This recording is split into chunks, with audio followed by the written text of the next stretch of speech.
গণ অধিকার পরিষদের সভাপতি নুরুল হক নুরের উপর হামলার বিচার না হলে অন্তর্বর্তী সরকারকে ভয়াবহ পরিণতির মুখে পড়তে হবে বলে হুঁশিয়ারি দিয়েছেন এবি পার্টির সাধারণ সম্পাদক ব্যারিস্টার আসাদুজ্জামান ফুয়াদ। তিনি বলেন, ফাঁসির মঞ্চে যাওয়ার আগে নিজেদের গলার রশির যত্ন নিতে হবে। মাথায় রাখবেন, নূর শুরু, নূর দিয়ে শেষ হবে না।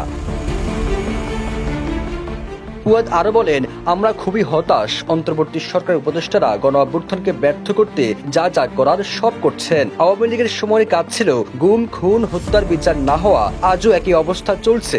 অন্তর্বর্তী সরকারকে উদ্দেশ্য করে তিনি বলেন, নূরের উপর হামলাকারীদের বিচার না হলে তবে আপনাদের অনেক উপদেষ্টার নাম ইতিমধ্যে অ্যাসাসিনেশন প্ল্যানের তালিকায় আছে। তাদের লাশও কয়েকদিন পর পড়বে, তখন বিচার করার মতো মানুষ থাকবে না।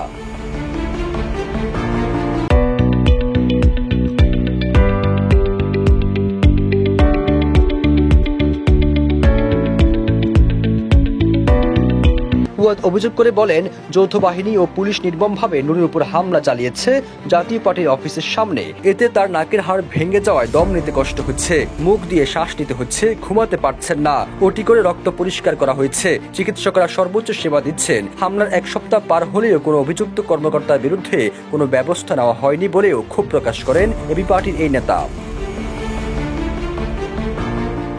এক প্রশ্নের জবাবে ফুয়াদ বলেন, শুধুমাত্র আওয়ামী লীগ ও শেখ হাসিনা একা মিলে গত 16 বছরে দিল্লির আধিপত্যবাদ প্রতিষ্ঠা করতে সক্ষম হতো না।